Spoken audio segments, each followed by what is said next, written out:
Okay, so here is my iron chicken. That's Poules. And the steps going up to the coop. And then, of course, boy, there's too much sun. The sign, La Cage Poules. This is a walkway that I made from pallets that have been separated, leaving the nails in these pieces, and I just pound them right into the ground. And then as we approach, you see the original O part of the coop, and I have a piece of plastic on that side because there was a storm that I was trying to protect them from. And so this, regretfully, was my original attempt at building the coop, or the fencing anyway. So it's all overspanned. It's on 8 foot and only 2x4s. You either use a narrower span or larger timbers, which is what I did on this side. You can see how much nicer it looks. One. And this side also I recycled. It's all been used, wire, some of the wood, so it's much less nice looking. I started with this old water tower base, and the sun's going to be in the wrong place. It was originally their coop, and then after I expanded my flock from 12 to 25 and had to build a bigger coop, I moved them out of this and used this for storage, which really comes in handy. The multicolored cabinet is what I used for nest boxes. Just picked up that at Recycle. Now we'll go inside and I'll pause. Okay, so now we're inside. As you can see, the timbers are sagging, and so this is not a very good example of construction, but it was my first attempt. I did build a polycarbonate cover, so in smoky gray, so that they have some shaded area, protection from the rain, and some UV protection. I built a roost. They use it very frequently. It's about 4 feet off the ground. Gives them an opportunity to fly a little, use their wings, but they also have lots of other roosting opportunities that they use constantly. So they have old logs. This was a piece of something from Recycle, an old ladder. Here's another log roost, and then a whole bunch of just driftwood from down trees that I use. They use these a lot in the morning. As you can see, there's a lot of sun in this area now, so it's not as popular in the afternoon when it's so hot.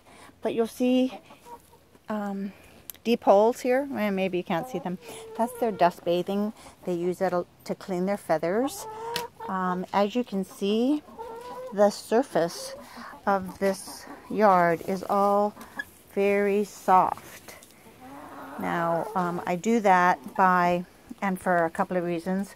Their fecal matter doesn't end up on hard surface. It's in this dust dirt, and they scratch around all day long and cover it constantly. So they're not stepping in it and carrying it around on their feet and going in their nest boxes and fouling their eggs. I did this by using a mulch that had been screened, and then I throw down rice hulls. They love to scratch around in a pile of rice hulls, and that also tends to lighten up the soil. So they have a very nice fluffy, and it's full. Probably would be very good for the garden as well, because it's full of chicken poop. So there they are, up there on their little roost, cleaning up. That's the time of day. You'll also notice that the food and waters are suspended to keep the mice and rats away. And where the other two girls are over there is a automatic waterer that's connected to my hose bib. But because I live on a property with a well, I can't rely on that as my only source of water, because the pump may not work if the power goes out. So they always have backup water. What else is in here? They're very they're very lucky to have a little misting system, as you see right here.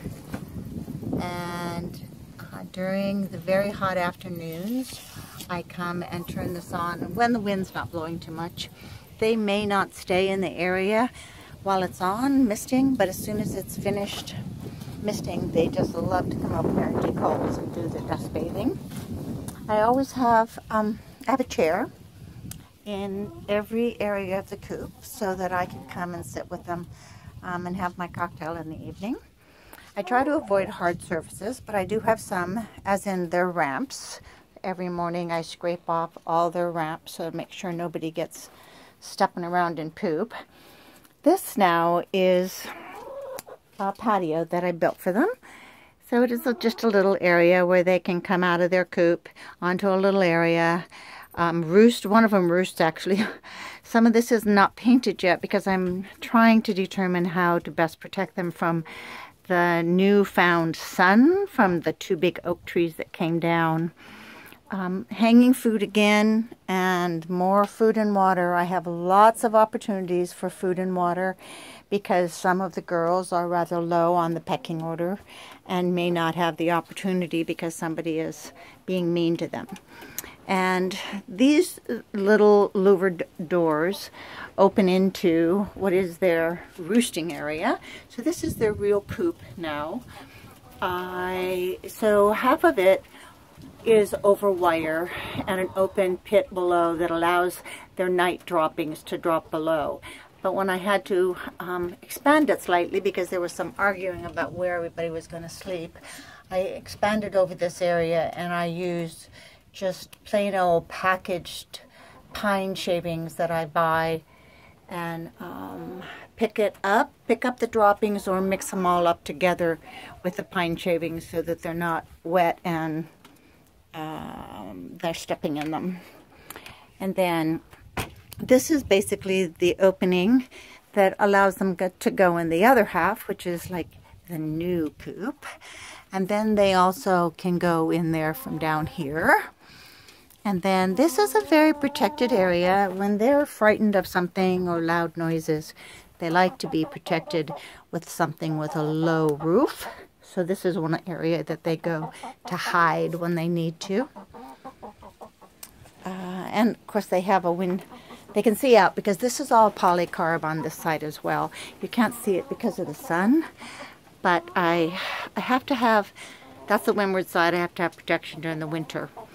So I put polycarb up, and then during the summer it's all wired with welded wire, so I can take down the polycarb. It's still totally secure, and give them a little more openness.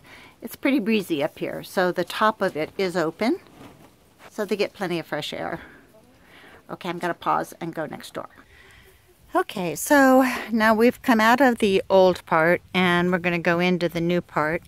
One of the things that I will describe is how important security is. Predation in my area is very, very prominent and creates a lot of pressure. So the coop is covered with welded wire all the way on the sides and across the top, except where the polycarb is, and that's an actual roofing material.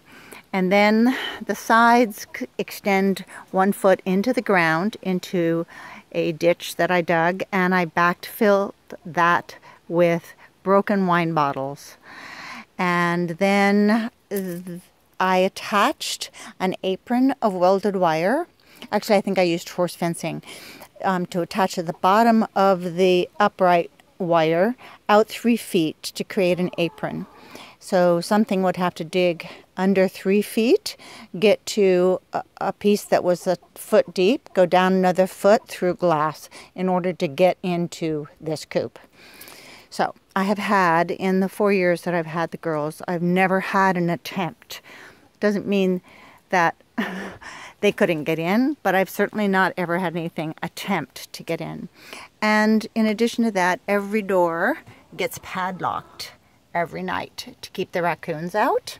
Other than that, there's just a latch to allow for no accidental opening of the doors. And this is Opal. Hi, Opal. She lays an olive green egg. This is Opie. She loves to be mama and wants to have babies right now, as a matter of fact. There's her sister, Olive, who's blind in one eye. And this is Aussie. She's an Australian Australorp. And we'll introduce them later. So again, you see hanging water and food. You see how much more lovely the structure is in here. It's only spanned 5 feet, and I used bigger wood. So it's really turns out to be a really nice, secure area. And it's all wired on the top, and there's polycarb on this side.